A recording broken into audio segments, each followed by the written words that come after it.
Tasya Jnananjana Shalakaya Chakshunmilitam Jena Tasmai Shri Gurave Namaha Gurave Gaurachandraya Radhikaya Tadalaye Krishnaya Krishna Bhaktaya Tadabhaktaya Namo Namaha Yam Pravajantam Anupeta Apeta Krityam Rapayano Viraha Katara Ajuava Putriti Tan Mayataya Tadavo Vinedus Tam Savabhutam Hridayam Munimanatusme Narayanam Namaskritya Naram Chaiva Narottamam Devim Saraswatam Vyasam Tato Jayamudirayat Bhaktya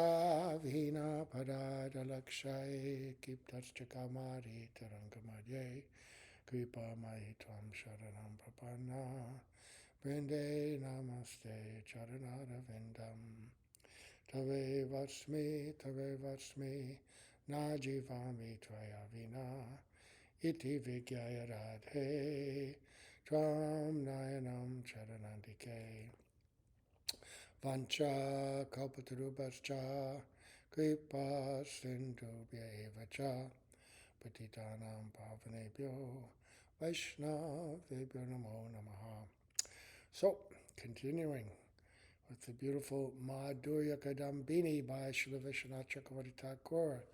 We begin by offering our most humble obeisance unto the lotus feet of our beloved Gurus, unto Sri Guru Pada Padmanachalita Bhavishta Om Vishnu Pada Stotarsat Sri Srimad A.C. Bhaktivedanta Swami Maharaj Srila Prabhupada, and unto Sri Guru Pada Padmanachalita Bhavishta Om Vishnu Pada Stotarsat Sri Srimad Bhaktivedanta Narayan Goswami Maharaj, under our exalted Upanagura Varga and all the assembled Vaishnavas, Vaishnavis.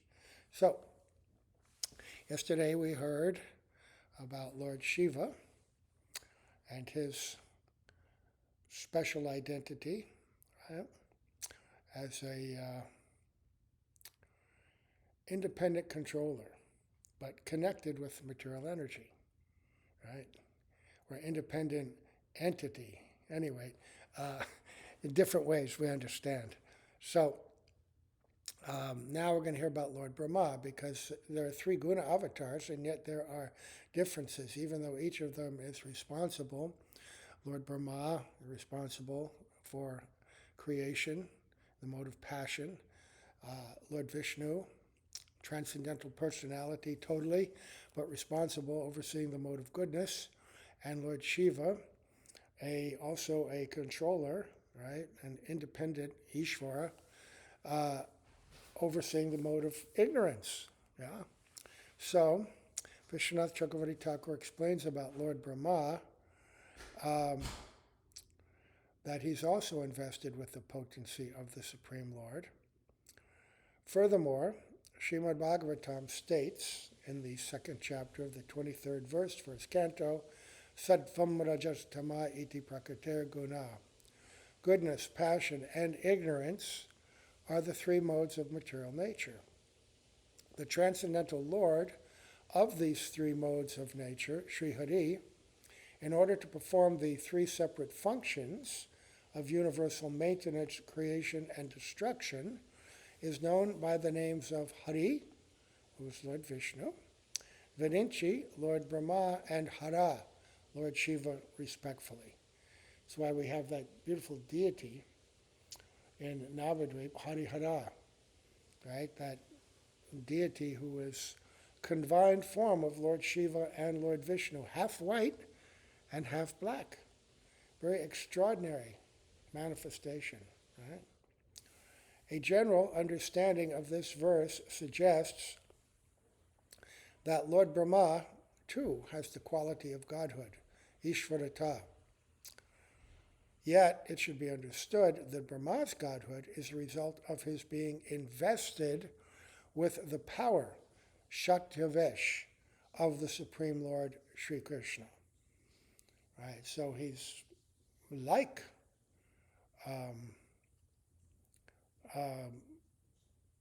Bhagavat in many senses, has the qualities of Bhagavan, but not all, and he's a jiva soul, and the power that he does have is specially given to him for the purposes of his service, right?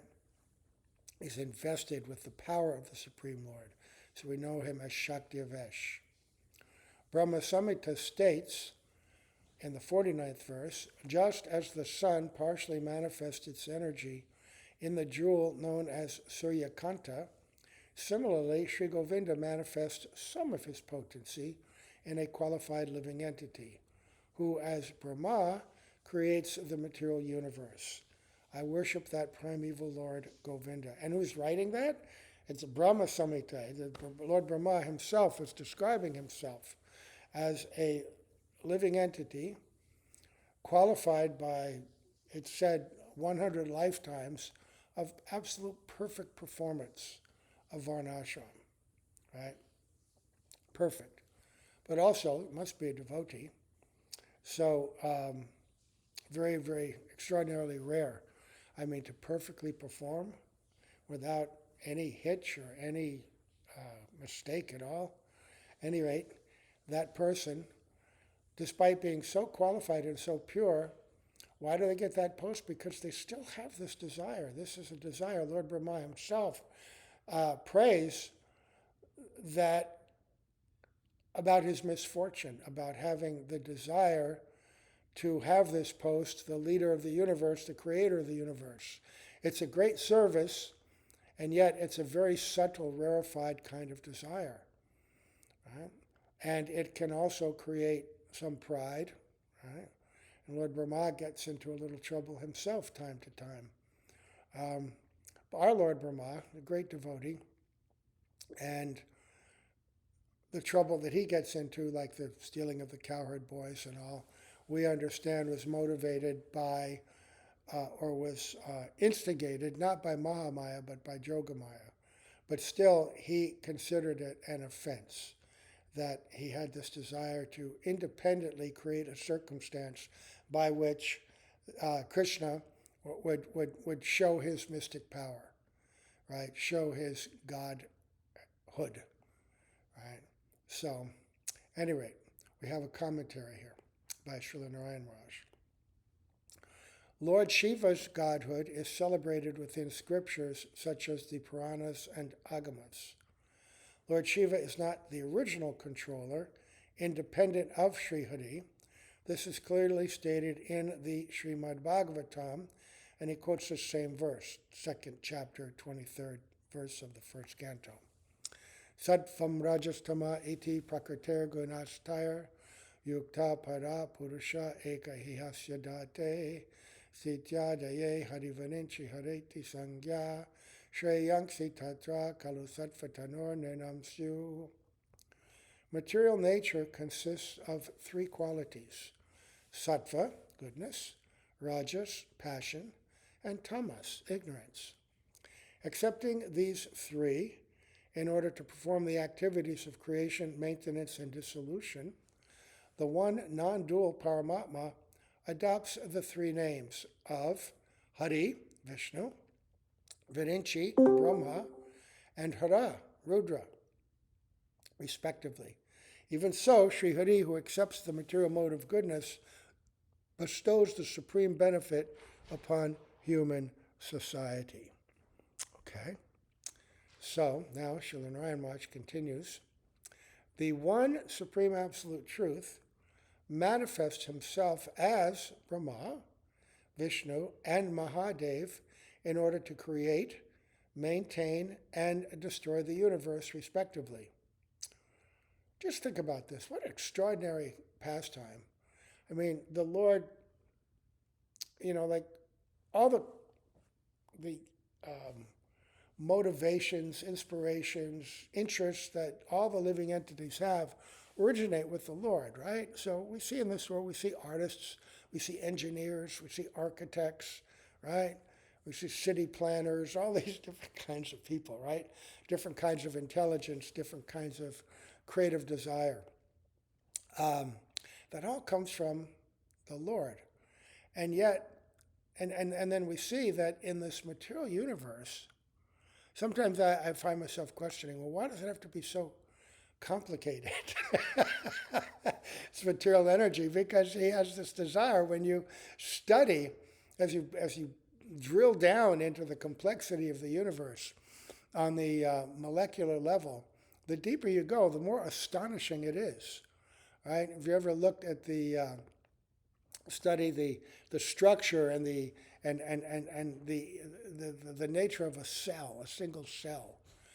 And now that they have microscopes that can photograph all of the different aspects of the soul and take movies of everything that's going on in there, a single cell is more complicated than the whole city of, than an entire city, right? Everything that's going on there. And the structure of DNA, the information contained in it, and how it manifests itself and then separates.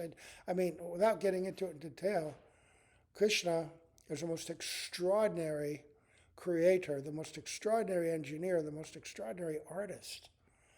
And then from the atomic and subatomic level all the way up to the macro level, the way the entire universe interacts, right, and maintains itself as another kind of machine, on the smallest level to the highest level, most expanded level, the nature of the universe, it's beyond description. And he has this desire, create, maintain, and destroy the universe. And for that purpose, there are three main entities who are responsible for the function, creation, maintenance, and destruction. Within each of those duties, of course, there's so much detail.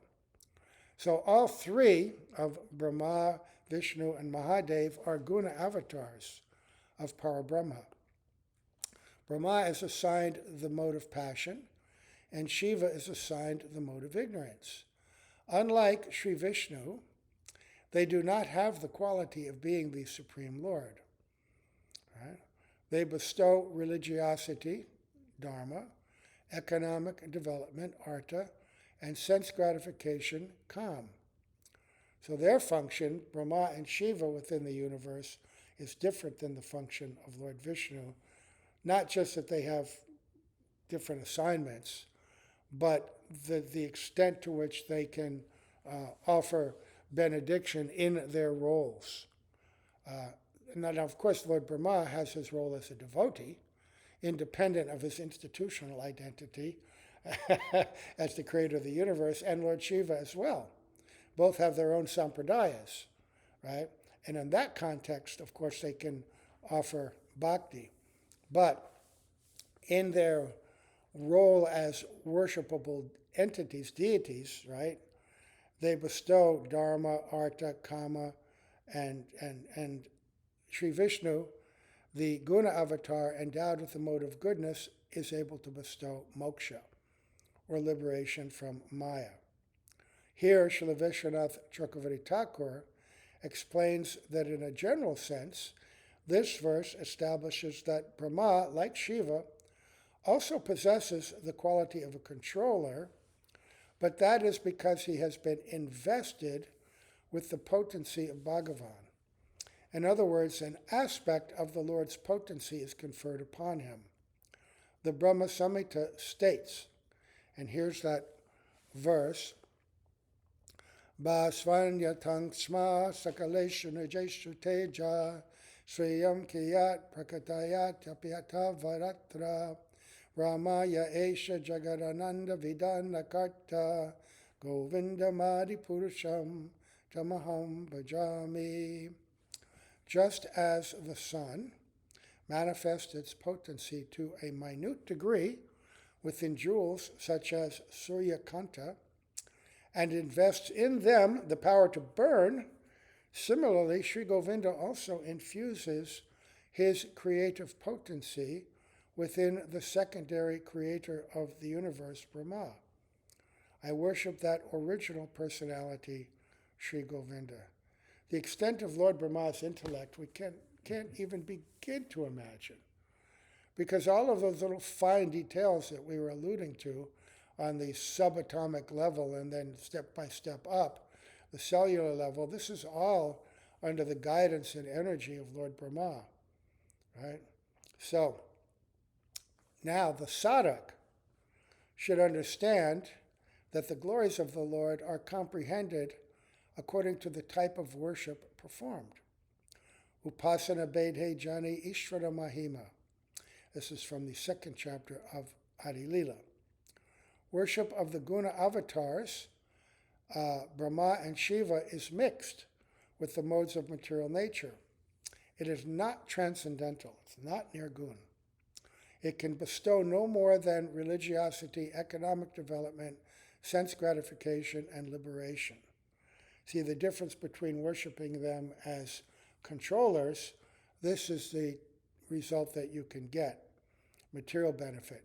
Now, if you worship them as guru in the realm of bhakti, then that's a different thing, because then they're the, as Srila Prabhupada would say, the supreme personality of servitor Godhead. In that context, we're identifying them as topmost servants of the Lord, and the object of worship, the Ishtadev, is Hari, right? So when the object of worship is the Lord himself, Lord Hari, Lord Govinda, Lord Krishna, then they become the intermediaries as guru. But here he's talking about worship as the supreme controllers. And we see that many people worship Lord Shiva in that way. Some worship his consort, Durga, in that way. Lord Brahma is not worshipped very much in this age as a controller. There's some pastime where he was cursed.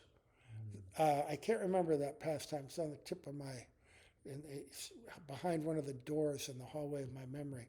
But he was cursed, so there are very few places where you see a temple for Lord Brahma, right? Which is probably fine with him. What a distraction, right? To have to satisfy all those kinds of devotees. So worship of the guna avatars, Brahma and Shiva, is mixed with the modes of material nature, and it is not transcendental. It can bestow no more than religiosity, economic development, sense gratification, and liberation. Only the Supreme Lord, Bhagavan Sri Hari, is transcendental and beyond the influence of Maya. Worship of him is also transcendental. Bhakti alone is the transcendental method of worship that results in the sadhak's attainment of the fifth goal of life, right? Krishna Prem, thus crowning his life with complete success. Sri Rupa Goswami writes in Sri Lagu Bhagavatamrita, let's see, Shantavatara Bahava Pushkaranabhasya Sarvato Badura Krishnad Anyako Valat Tatsvapi Prema Do Bhavati. Sri Hari, whose navel is like a lotus, has a limitless incarnations, all of whom are auspicious in all ways.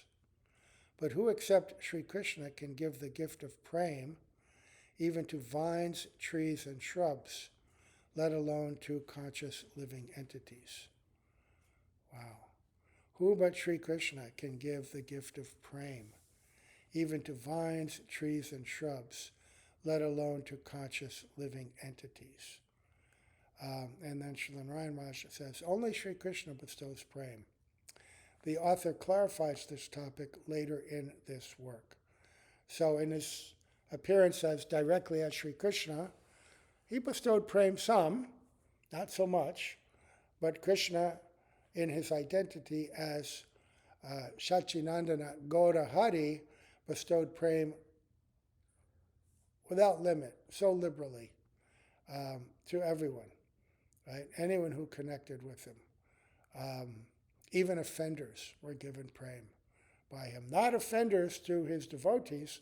They had to show remorse and great apology and attempt uh, to atone for that by serving those devotees, begging forgiveness. But he gave prema everywhere. His travels throughout South India, the Jharkhand forest, everywhere, everywhere. So, now we're on to the next verse, 3e. And it starts out with this interesting statement. According to one perspective, the mode of ignorance is superior to the mode of passion. I had to read the purport here and the translation of Vishwanath Chakravarti Thakur twice before I could figure out what they meant by that. It's a long statement by Vishwanath Chakravarti Thakur. So, I mean, it was there right in front of my eyes, but I couldn't get it right away. Now, in that next verse of Srimad Bhagavatam, after the one where we heard about Brahma, Vishnu, and Shiva, 1st Canto, 2nd chapter, verse 24, states that smoke is superior to wood, which is a transformation of earth, and that fire is superior to smoke, because the fire into which oblations are offered bestows a good destination, such as heavenly enjoyment. In the same way, the mode of passion is superior to the mode of ignorance, and the mode of goodness is superior to the mode of passion, because it gives direct perception of undifferentiated, impersonal Brahman. So I read this first part of his statement. I said, wait a minute. He's saying here, passion is superior to ignorance. He just said, by one perspective, it could be seen otherwise. So we have to continue down. Because, smoke is a transformation of wood, right? A little superior. Fire is superior to smoke, right? So in the same way, passion is superior to the mode of ignorance, and the mode of goodness is superior to the mode of passion, because it can give direct perception of undifferentiated, impersonal Brahm. This verse characterizes the mode of passion as superior to that of ignorance. Nonetheless, in the mode of passion, which is compared to smoke, it is impossible to perceive Ishvara, the Supreme Lord, who is compared to pure effulgent fire. Take note of that. As long as we're tinged by the mode of passion and the interests of the mode of passion, what are the interests of the mode of passion? We're still pursuing material things, pleasures, right? And in all the different ways in which, they manifest. Right? Money, acquisition, partnership with the opposite sex, reputation, fame, position, all these things, gross and subtle, they're products of the mode of passion. And so as long as that mode of passion influences our consciousness, we cannot perceive the Supreme Lord, who is compared to pure effulgent fire. He, in his impersonal feature, can only be perceived in the mode of goodness, which is similarly compared to blazing fire. Ishvara is also present in the mode of ignorance, which is compared to wood, but imperceptibly so. Just as fire is present in a latent manner within wood and manifest externally as a result of friction, Ishvara is present within the quality of ignorance in an unmanifest form, making ignorance from one perspective superior to passion. What does he mean by that? I read that, I still didn't get it. Ishvara is present within the quality of ignorance in an unmanifest form. And then in brackets, making ignorance from one perspective superior to passion. The function of the mode of ignorance is to induce deep, dreamless sleep, likened to the happiness of monistic knowledge. Considering this, the truth of the matter is to be understood. So that's the same thing that Lord Brahma is told by the Srimad Bhagavatam in the Brihad Bhagavatamrita, that monistic merging into Brahm is a kind of spiritual sleep. Because deep, dreamless sleep, you're not aware of yourself at all. In this world, we take that kind of sleep to be a wonderful thing because it restores our body. It separates us from the slings and arrows, the woes of this material world, right? It prepares us to face another day. I just started using my Fitbit again. My Fitbit. Oh, it's not on, so I'm charging up. It tracks your sleep. And I stopped using it because I was getting obsessed with what kind of sleep I was getting. From a health perspective, but it was getting overwhelming, right? And I wasn't sure it's accurate. It can tell you when you're in deep sleep? Yes. It tells you how much you're deep sleep, how much you're REM sleep, like the dream, how much you're in light sleep, how much you're restless, right? And so how much you're being restored, right? And I'm thinking, oh, I want more deep sleep. Because on night, when you're obsessed with dreams all night long, and my dreams are always, I'm getting lost in my van. I can't find my way around. My van's breaking down. It's always been like that. I don't know what I'm carrying, that this is my unconscious trying to release. These are my internal fears. Anyway, deep dreamless sleep, that's what everybody seeks. And so it's going to be explained how this monistic knowledge and ultimate merging is the ultimate relief from everything material, not just a few hours, but merging into Brahm. And it's a kind of ananda because you're completely free from any tinge of material connection at all. And you are in your spiritual state, but you're not in a spiritual state of knowing who you are. You're not in a spiritual state where you have a specific sense of relationship with the Lord, and you're not in a spiritual state where you're engaging in wonderful varieties of loving exchange, service, right? So, Srila Narayan Maharaj explains, at the beginning of Srimad Bhagavatam, the sages, headed by Sri Shonaka Rishi, inquired from Sri Shukadev Goswami about the avatars, the various avatars of Bhagavan. Sri Sutta Goswami described the godhood of the undivided, non-dual source of all avatars, Sri Krishna, who is devoid of the following three differences. Okay, we always hear that word non-dual, right? Have we ever really understood what it means to be non-dual, right? Krishna non-different from what? Three things. And he's not different. Everybody else is. Svajatiya, differences within the same category, meaning separateness between Sri Krishna and his various manifestations, right? In other words, his different avatars and all, and expansions. Vijatiya, difference across categories, meaning separateness between Sri Krishna and his different potencies, such as the material nature and the living entities.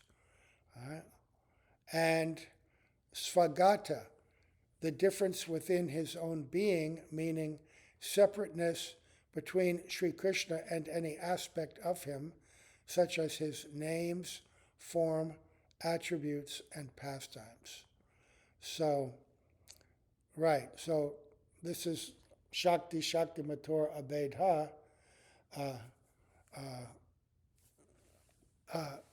that Shaktiman, Sri Krishna, is non-different from his energy. Radha and Krishna are one. They are absolutely non-different. I think the most beautiful description I ever read about that is in the Prem Samput, where Radhika is describing to Krishna himself, who's disguised as a heavenly damsel. He wants to hear the glories of Radhika's love, unconditional, unimpeded, despite any circumstance, from herself. And so he presents different criticisms of himself to her to hear the nature of her love and how they are joined in that love, right? It's amazing description that contains all kinds of emotional description, but also tattva, the tattva of how they're one. And yet the emotional connection of knowing each other's hearts completely and both being completely desirous of only pleasing the other.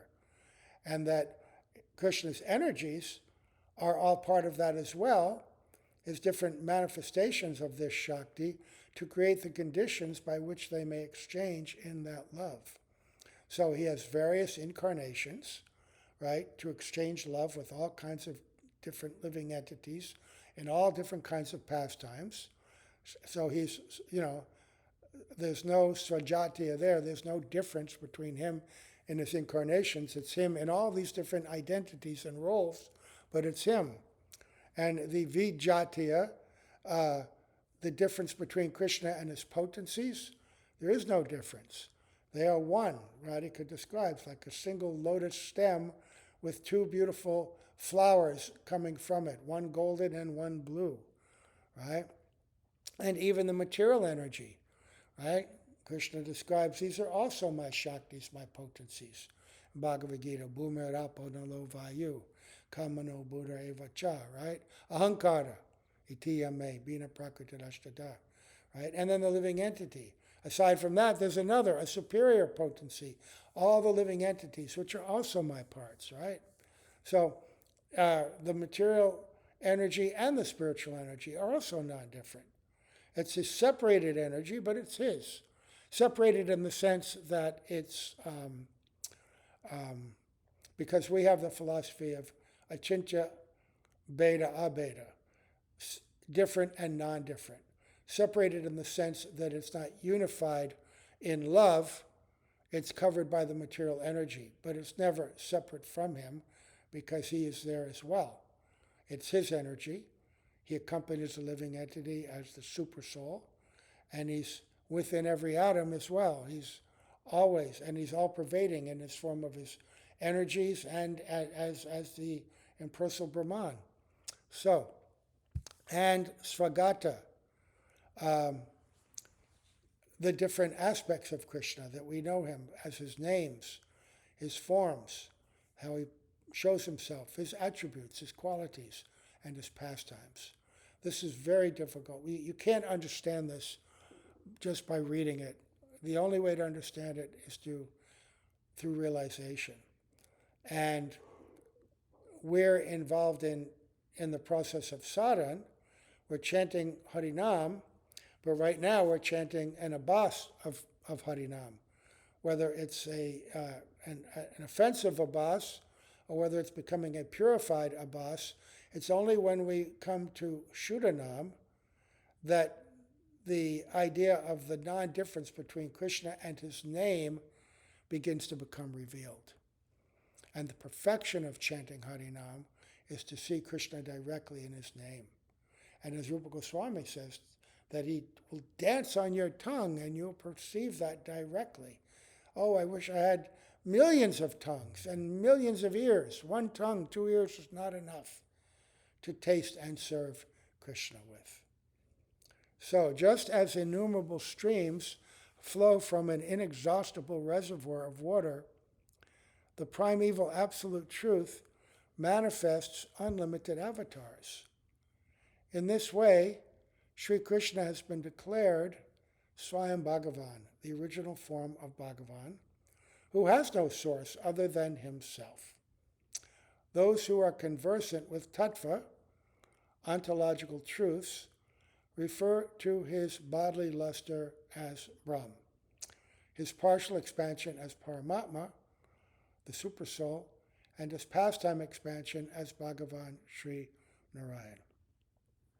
Ontological truth means to understand the nature of something, right? What is its essence? What is its nature, right?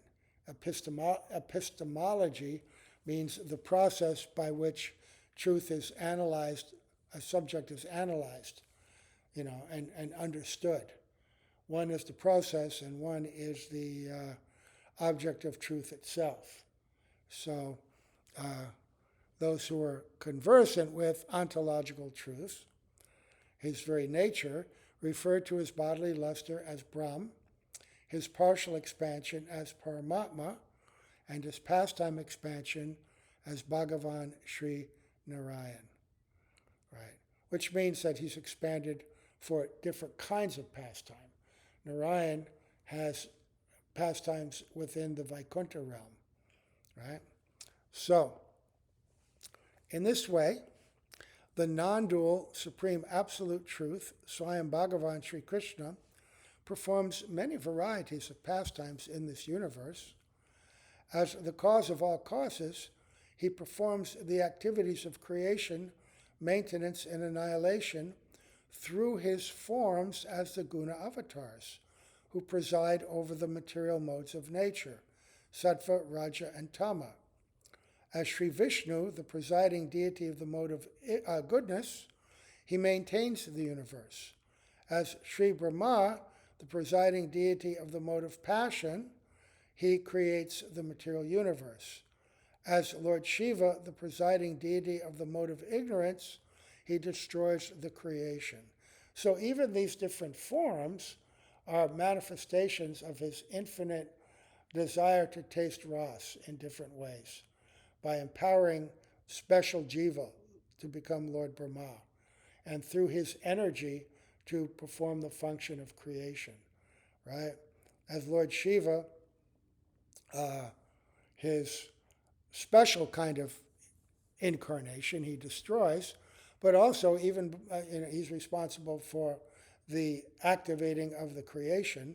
Lord Brahma is the secondary creator, right?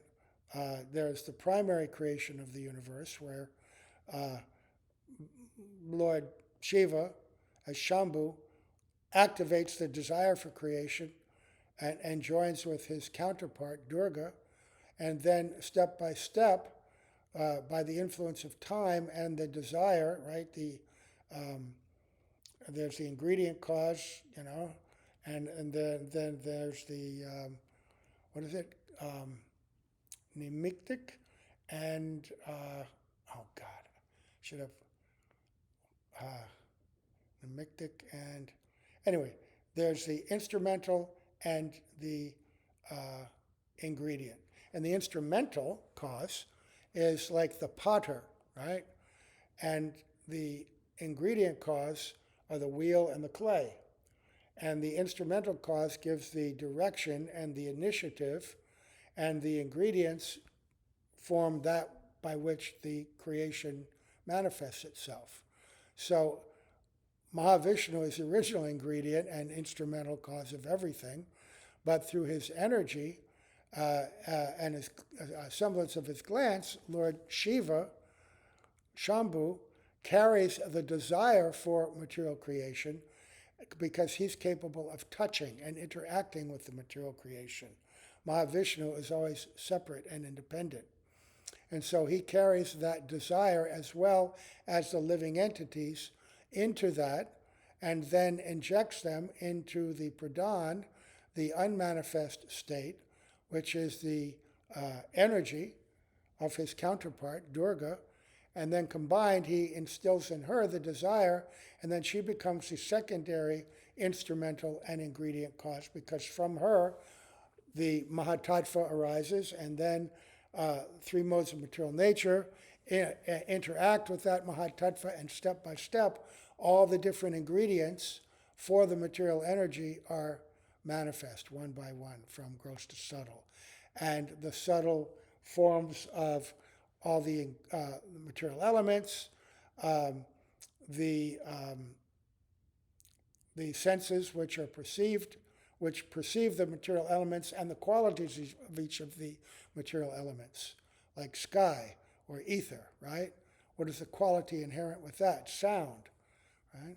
And then there's air, and the quality inherent with that is touch, right? And along with that, when the sound is created, the sense organ, the subtle form of the sense organ, the ear, with touch, the subtle sense organ, skin, right? And then fire, which can be perceived, form, right? And then by that, what? Eyes. And then water, which has taste And so the tongue, and then earth, which has fragrance. And each of the ones from, from sound and then to air and then to fire, all the way down to earth, as you go further down, each of them contain the qualities of the previous as well. So that when you get to earth, it has the qualities of all the others, right? So, this is the first creation, and then the secondary creation, Lord Brahma, when he is meditating on that lotus stem, within that stem, all of these ingredients exist there in that subtle form. And he's given the intelligence, he's like the contractor, right?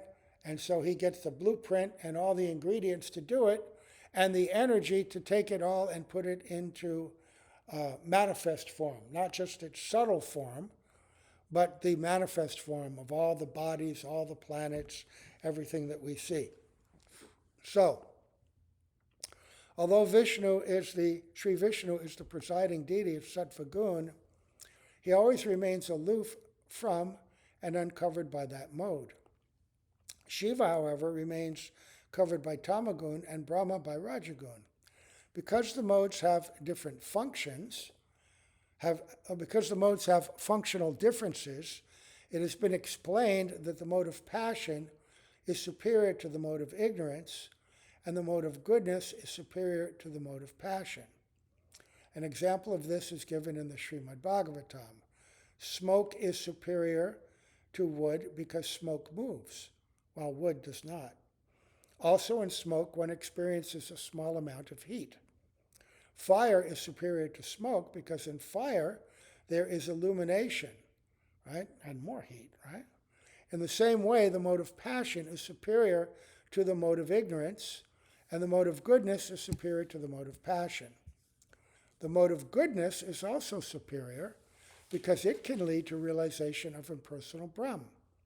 This is corroborated in the 25th chapter of the 11th canto of Srimad Bhagavatam, where Krishna speaks to Uddhava. Kaivalyam satvikam jnanam rajo vaikalpikam chayat prakritam tamasam jnanam manishtam nirgunam smitam. O Uddhava, Krishna says, knowledge aimed at attaining monistic liberation, Kaivalya Gyan, is in the mode of goodness. Knowledge based on the bodily conception is in the mode of passion, and foolish materialistic knowledge is in the mode of ignorance. Knowledge in relation to me, however, is transcendental. In his explanation of this verse, given in his Sri Kram Sandarbha, Sri Jiva Goswami writes, knowledge of the oneness of the pure living entity, Shuddha Jiva, and the featureless aspect of the absolute, Nirvishesh Brahm, is called Kaivalya Gyan. So the oneness of the pure living entity, Shuddha Jiva, and the featureless aspect of the absolute, Nirvishesh Brahm, it's called Kaivalya Gyan. This Kaivalya Gyan is awakened by the influence of the mode of goodness. Thus, the word Kevala indicates Nirvishesh Brahm. In other words, the mode of goodness awakens knowledge of the oneness of the pure soul with Nirvishesh Brahm. So material intelligence, influenced only by the mode of goodness, can only come up to that level of comprehension of the nature of the absolute truth. To understand more has to be given, right? Has to descend.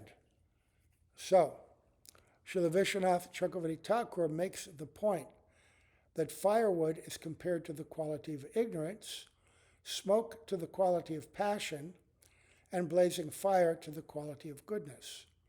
The impersonal aspect of the absolute, Nirvishesh Brahm, manifests in Sattva-gun, not in the smoke-like mode of passion, but some heat is felt due to the fire. Fire, which manifests from friction, is present in firewood, which represents the mode of ignorance. Similarly, Satchidananda Tattva is present within Lord Shiva, who is the presiding deity of the mode of ignorance. and there's a footnote here. Srila Vishwanath Chakravarti Thakur raises the point because one could consider that since smoke is superior to wood, Brahma, who represents the quality of passion, may be superior to Shiva, who represents the quality of ignorance. Right? This is from Bhaktivedanta Valma Goswami says that. So consciousness exists even in deep dreamless sleep, which is a function of tamagun. This indicates that the non-dual absolute truth permeates Lord Shiva. That same supreme truth manifests himself as the guna avatars of Sri Brahma to create, of Sri Vishnu to maintain, and of Lord Shiva to annihilate the universe. The systematic analysis of ontological truth reaches this conclusion. So, just to go back, then how is it that ignorance is superior to passion? If you use the example of ignorance being smoke, right, and fire being passion, right, the idea of nirvishesh, that's the lowest manifestation of realization, right? There's Brahman, Paramatma, and Bhagavan. And so the idea of wood, or rather the mode of ignorance, wood, is the most subtle manifestation of the quality of fire. It's there, but you can't see it. It's inherent, it's dormant, right? So in Nirvishesh Brahm, you're actually, the quality of fire is there in wood, the quality of consciousness is there in Nirvishesh Brahm, but it's barely manifest. It becomes more manifest when it becomes smoke and completely manifest when it's fire. But some people aspire for that. They think that the impersonal is the highest thing that we should aspire for, the greatest goal. So therefore, from that perspective, the ignorance is superior to passion, right? They actually prefer that, right? So really ignorant. yeah. But no, but you know that the people that are attached to the impersonal Brahman, there's no way to change their mind generally. I was listening to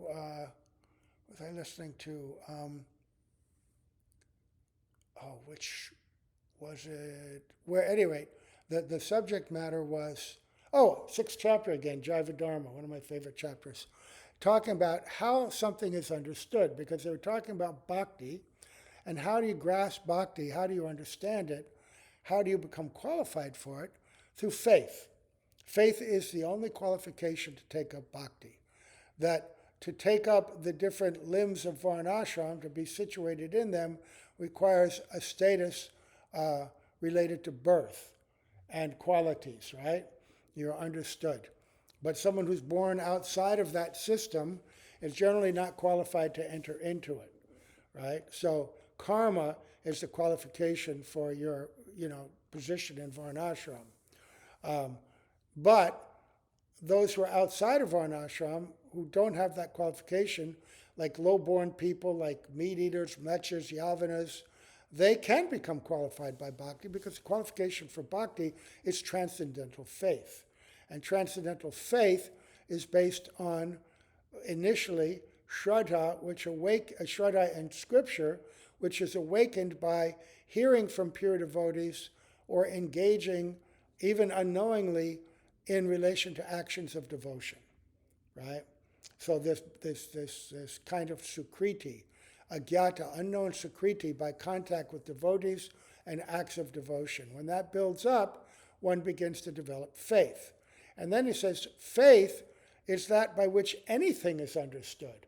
According to the kind of faith that you have, you're going to see things and analyze it through that lens, right?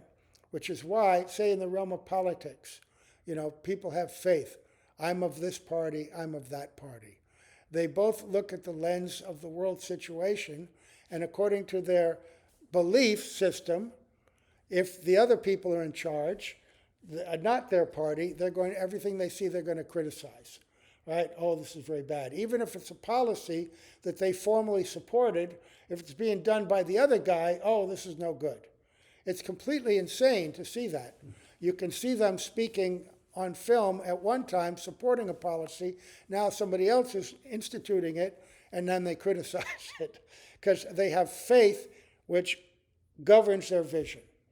And they can't be shaken out of it. And it's a psychological fact that according to how you're situated in your religion, in your politics, in your social conception of yourself, whatever, how you see yourself in this world and how you see the world, you have a certain cognition, a certain bias, right? And any evidence that you present to somebody, except in very rare cases, rarely shakes them out of their personal point of view.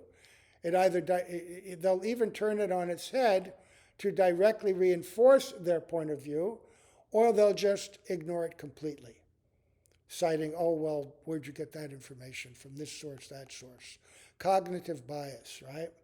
So in the material world, our cognition is determined by our modes: ignorance, passion, and goodness. The only way to get beyond the restrictions of that and the biases inherent in that is transcendental faith. When you become more advanced in bhakti, then you become lifted above the prejudices and illusions of cognition based on the different modes of nature, right? Which is why devotees really shouldn't be involved in political arguments and all of this. We can aspire for certain results, right? We would like to see a world governed by spiritual principles. And wherever those principles manifest, or whoever is advocating them, that we should support, if they're truly advocating them and not just using them as a tool to manipulate others, which generally mundane politicians do. But our main interest and our intent should be to rise above these modes and these stupid arguments, because they're unending. Now I'm 76, and as far back as I can remember, from first grade, when I first became acquainted with the political process and we voted in our class election for either Adlai Stevenson, I guess was he the governor of New York, or was he a senator? I forget what he was, but he's a very liberal guy, and then Dwight Eisenhower, the great hero of World War II. It was his second term. And I was for Dwight. My parents were for Adlai Stevenson. And I remember hearing different arguments, and people were so vociferous.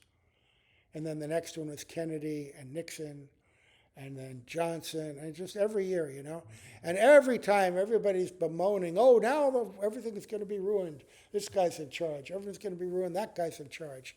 Actually, those guys are not in charge. The material modes of nature and the collective karma of the country are in charge. And they're just instruments of that. And to blame everything on that is to be immersed in illusion and distracted, completely distracted by the modes of nature. And, thinking back, remembering all those things and all those passions, it hasn't meant anything. And it goes back. If you study history, you used to study history, all the way back before Eisenhower, Truman, and Roosevelt, right? And Hoover, and Wilson, right? And Taft, and Roosevelt, the other one, and McKinley, just one after the other. Always the world immersed in argument and bitterness, one over the other, friends and enemies, which Prahlad Maharaj abhorred. Prahlad Maharaj said, no, I don't want to learn about these friends and enemies. I just want to learn about Krishna. Right? And he ended up ruling, right? He ruled the world for a long time, but he ruled it and governed through his transcendental vision. Right? That's what we want. That's what we want. So, tomorrow we'll hear about two types of dependent entities, those covered by ignorance and those not covered by ignorance. Okay. So we'll stop here. I still can't believe how. And let me turn this in right. Madras there's- Wait, I got a recording here. I got to finish up here. One sec. So, all glories truly Prabhupada, all glories truly Gurudev, all glories to simple devotees. Gaur Premanande, Haribol.